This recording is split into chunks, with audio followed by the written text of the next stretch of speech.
vídeo vamos a resolver un circuito muy sencillito, un circuito mixto, de resistencias en corriente continua. En este caso, para que veamos lo que es un circuito mixto, recordamos que un circuito mixto es aquel que se compone en partes de equivalente serie y paralelo de resistencias, alternos entre ellos. En este caso tenemos un circuito muy sencillito, que vemos dos resistencias R2 y R3 que están claramente en paralelo, y lo que queda de ese equivalente estará en serie con esta R1 que tenemos aquí, ¿vale? Este es un circuito sencillo, luego haremos otro vídeo donde pondremos más resistencias para que veamos cómo es el proceso. Vale, para resolver un circuito mixto, lo que tenemos que hacer es ir poco a poco, ir haciendo circuitos equivalentes, paso a paso, reduciendo los equivalentes que vemos claramente. O sea, nosotros tenemos que identificar cuál es el primer equivalente que podemos reducir, que normalmente suele ser el más interior del circuito. En este caso no es más interior porque se ve claramente que esto está en paralelo y este no está en serie con ellos, porque aunque está en serie con una, este punto, que es el que va del final al inicio de la siguiente, también sale otra rama que va a otro elemento, con lo cual no está en serie. Recordamos que en serie tiene que ser la salida de uno directamente a la entrada de otro. Con lo cual solo nos queda este equivalente. Demostrarlos en paralelo, que cuando hagamos el equivalente será una sola resistencia, entonces es cuando nos quedará esta real con este equivalente en serie. Y podremos reducir otra vez. Tenemos que ir reduciendo equivalentes paso a paso. Yo la verdad es que lo que me gusta hacer en este tipo de problemas es ir haciendo los dibujos de los circuitos que voy haciendo y calculando paso a paso, ¿vale? Por lo menos los equivalentes, las resistencias. Y luego lo que hago es en el último ir calculando magnitudes y ir llevándolas circuito hacia atrás, ¿vale? Eso supone que tengo que hacer bastantes circuitos por el camino, que es lo que voy a hacer ahora. Lo dibujo circuito a circuito. Si yo estas dos, tengo claro que R2 y R3 están en paralelo, voy a calcular el RP1. Ya sabéis en teoría y en otros vídeos que a mí me gusta llamar los equivalentes RS si es en serie y RP si es en paralelo. Y luego le doy un número por el orden que tiene. Como este es el primer equivalente en paralelo que hay, le pongo RP1. Vale, pues el circuito, el primero que tenemos, lo voy a dibujar aquí arriba, y lo reduzco un poquito. Me quedaría el R1, otra vez, ¿vale? Y me quedaría ahora aquí el RP1. Y abajo me quedaría la fuente de alimentación de continua y generador. En este caso, de 40 voltios. Se me ha olvidado poner en el problema datos de las resistencias. Vamos a poner cualquiera, no nos da igual. Este, por ejemplo, 20 ohmios, este 10 y este 30. Nos da igual. Ohmios. Vale. Bien, ya he calculado el equivalente. Y ahora vemos una cosa. En el circuito original, en los equivalentes paralelos vemos que aquí hay un nudo, ¿vale? Que está llegando a la intensidad total, que yo llamo también IS1 para darle información de que la IS1 es la que pasa por R1, pero es la intensidad total que está dando el generador, ¿vale? Pasa esta intensidad, llega al nudo y se divide en parte por arriba, parte por abajo, en I2 e I3. Recordamos que en el paralelo la intensidad se dividía, sumada a las dos de las dos ramas me llega a la total, pero en cambio en paralelo la tensión es la misma, por eso he puesto aquí abajo que U2 es igual a U3. Es decir, la misma tensión, la resistencia 2 y la resistencia 3 tienen la misma tensión, que sería la que aparecería aquí. Aquí tendríamos, todavía mantenemos que la U2 es igual a U3, ¿vale? Lo que ha desaparecido es la intensidad 2 y la intensidad 3. Claro, y recordamos que cuando hacemos un equivalente, perdemos algo por el camino. En concreto, los equivalentes paralelos se pierden las intensidades parciales, que luego las calcularemos, pero nos sirve para reducir el tema. Vale, ¿puedo calcular el RP1? Sí, RP1, recordamos aquí abajo, RP1 es el paralelo de R2, paralelo de R3. ¿Cómo se calcula? Tenemos dos opciones, con las sumas inversas o con la formulita que ya conocíamos, que era más sencilla. Voy a utilizar la de la formulita más sencilla. RP1 será igual a R2 por R3 partido por R2 más R3. ¿Vale? Y voy a sacar la calculadora, que siempre cuando voy a hacer un vídeo la tengo en la mochila, ¿vale? Y vamos a calcular esos datos. O sea que sería 10 ohmios por 30, 10 ohmios más 30. Lo que es lo mismo, 300 partido por 40, 7,5. Una cosa que no comenté en los equivalentes en paralelo, que es muy interesante, y me he acordado ahora, en vez de hacerlo en el equivalente en paralelo, es que siempre que tenemos dos resistencias en paralelo, el valor del equivalente va a ser siempre menor a la más pequeña. A ver si lo entendemos. Si aquí tengo una de 10 y una de 30, ¿vale? El comportarse igual, la resistencia que se va a comportar igual que esas dos va a ser más pequeña que la de 10. ¿Por qué? Porque si ya tengo una resistencia de 10 y le pongo otro camino para que vaya la corriente, por la resistencia de 10 irá la corriente que iba a ir ya, porque tiene la misma tensión. Y si le pongo otro camino, que sea peor, de 30, ¿qué hace? Como tengo más electrones que están circulando, es como si mejorara el camino. como si tengo una autovía y van 1000 coches a la hora, y pongo una carretera, aunque sea comarcal al lado, entonces irán 1000 coches por autovía más 50, con lo cual siempre habrá más circulación. Entonces cualquier cosa que yo ponga en paralelo siempre va a ser mejor que la más pequeñita. O sea, la más pequeñita es 10, pues a mí me ha dado 7,5. ¿Por qué? Porque el otro 2,5 le ayuda esta de 30 aquí abajo, que es peor resistencia, pero bueno, también se va una parte de intensidad por ahí. ¿Vale? El efecto conjunto de los dos es ese, como el que os he puesto el ejemplo de la carretera. ¿De acuerdo? Entonces tengo esa de 7,5, ya tengo el valor aquí. ¿Vale? Lo voy a poner, por recordarlo, 7,5, y aquí todavía se mantiene la de 20. Bien, ya he calculado un equivalente, ya tenemos el primer equivalente. Y ahora vemos claramente que esas dos resistencias que hay están en serie. ¿Vale? Pues vamos a hacer el siguiente equivalente. El siguiente equivalente, si ya hacemos las dos en serie, le voy a llamar RS1, porque es el primer equivalente serie que tengo, y me va a quedar este circuitito. Nuestro generador de 40 voltios y solo RS1. Y por aquí ya hemos definido que es I1, que es igual a I total, que sería la misma que pasa por aquí. Y por aquí I1, que es igual a la I total. Vale, ya tenemos la resistencia equivalente S1. Vamos a calcularla.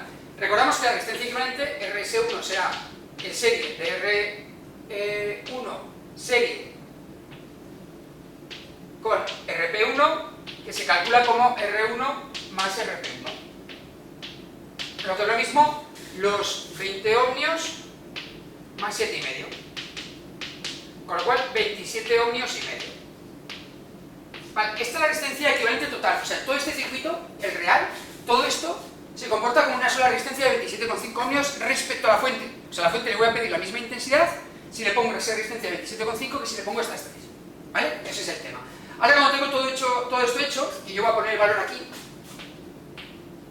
¿qué es lo que me gusta a mí hacer? Ahora voy al revés. Ya cuando he dibujado todo, yo voy a hacer los cálculos al revés. Yo puedo ya borrar los cálculos de resistencias que los he apuntado ya, ¿vale?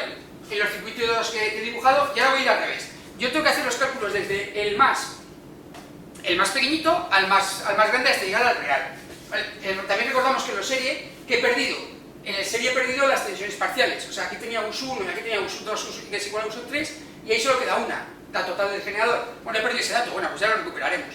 ¿Vale? Entonces aquí ya puedo aplicar la ley de Ohm en este circuito. Pues la ley de Ohm me dice que la E del generador será igual a la RS1, a la total, por la intensidad total. Lo que estoy buscando es la intensidad total. La intensidad total será entonces la E partido por RS1. Por lo que es lo mismo, 40 voltios partido por 27,5 ohmios que acabo de calcular. Y entonces me está dando, ¿vale? Me está dando 1,454 amperios. Bueno, esta intensidad es la intensidad total, es la que pasa por aquí. 1,454 amperios. Muy bien. Esto lo hemos sacado en el circuito equivalente último. ¿Qué podemos hacer en ese circuito equivalente último? Vamos a ver cuál es el último equivalente que hemos hecho. Un serie. ¿Qué magnitud se mantiene en un serie? La intensidad. O sea, que yo puedo llevar de este circuito al anterior la intensidad. La IS1, que es igual a la I total, que sigue siendo aquí 1,454 amperios. Muy bien, ahora cuando tengo este dato en este otro circuito equivalente, pues ya puedo sacar más cosas. En concreto, si tengo el valor de R que hay aquí y tengo la intensidad, por la ley de Ohm podré sacar la tensión de aquí, que será US1, y la tensión de aquí, que será o US2 o US3, que es el mismo valor, ¿vale? Porque son el mismo está en paralelo.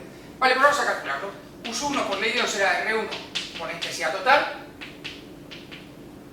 y la US2, que es igual a US3, será igual a la RP1 por la intensidad total. Por lo que es lo mismo, aquí tengo 20 ohmios por 1,454 amperios, y aquí tendré 7,5 ohmios por 1,454 amperios. Y vamos calculándolos. Vale, 20 por 1,454 me da 29,08 voltios, y el otro me da 7,5 por 1,454, 10,905 voltios. Vale. Aquí tengo una tensión de 29,08, y aquí tengo una tensión de 10,905. Vale, ya tenemos resuelto este equivalente que tenemos aquí, pero tenemos uno anterior. ¿Qué anterior tenemos? Un paralelo. ¿Qué se mantiene de un equivalente paralelo al anterior? La tensión. Con lo cual yo aquí la puedo llevar, esa tensión tensión U sub 2, U sub 3 que ya conocemos, estos 10,905 los puedo llevar aquí. Con lo cual esto es 10,905 voltios y aquí se mantiene la que ya tenía también, la U1, que son 29,08 voltios. ¿Qué nos falta por hallar en el circuito real ya? Lo único que nos falta es la I sub 2 y la I sub 3. Como ya tengo la tensión, ¿vale? Pues la puedo calcular con la ley de Ohm. Diré I sub 2 a que será igual, en este caso I sub 2 con la ley de Ohm será la U sub 2, voy a poner U sub 2 porque es la tensión de la resistencia 2, pero vamos, podría poner U sub 3, que es la misma, partido por R2. Y la I sub 3 será la U sub 3 partido por R3. U sub 2 ya sabemos que es la misma, 10,905 voltios, partido por la R2, que son 10 ohmios, con lo cual me da que la intensidad será 1,0905 amperios. Y la de abajo, U sub 3 también son 10,905 partido por 30. Este sí que tengo que hacer el cálculo, porque no la sabré. Me da 0,3635 amperios. Vale, ya tenemos todo. Esto es lo que se llama, perdón, definir todo de un circuito. Definir totalmente un circuito es definir en cada elemento la intensidad y la tensión que tiene. ¿De acuerdo? Entonces ya tenemos todo ya calculado, lo único que vamos a comprobar si lo hemos hecho bien. ¿Cómo lo podemos calcular? Pues se puede calcular en un nudo. En este nudo le llega una intensidad total de 1,454, ¿vale? Que lo teníamos definido de antes, 1,454. Y se divide en dos. Pues vamos a sumar estos dos valores, a ver si me dan. 1,09 más 1,36 me da 1,45, ¿vale? Y 4. O sea, está bien calculado porque nos está dando bien el nudo. Y aquí también podríamos haber hecho algo. En la tensión total, como tenemos dos en serie, si sumamos estas dos tensiones parciales, 29,08 y 10, ¿vale? ¿Y cuánto nos está dando? Pues casi nos da los 40, ¿vale? Estoy cometiendo un error porque al coger solo 3 decimales he perdido algún valor ahí, pero vamos, lo que nos daría es 39,985. Acabamos de perder 15 milésimas, ¿de acuerdo? O sea, es por los decimales, que no estaría bien. Con lo cual hemos hecho todo el problema bien, ¿vale? Cualquier circuito mixto, lo único que puede ser es hacerlo un poquito más complejo, ¿de acuerdo? En lugar de tener dos en paralelo, pues tener tres, o en lugar de tener solo un serie, pues otra más en serie. Eso es todo lo que queramos complicarlo, pero desde luego, como base para el problema, este es el de los más, bueno, este es el más sencillo que vamos a hacer mixto, un serie con dos paralelos. O sea, no tenemos otro más sencillo. De todas maneras, tengo intención de subir otro vídeo con otro circuito de estos un poquito más complejo para que vayáis viendo pasos, ¿vale? Que no solo haya dos pasos, que haya alguno más, ¿de acuerdo? Pero el proceso es lo mismo, siempre ir sacando, yo particularmente prefiero sacar los circuitos equivalentes calculando las resistencias y luego desde el más pequeñito ir calculando las magnitudes que puedo ir a arrastrar, ¿de acuerdo? Vale, con esto terminamos este problema.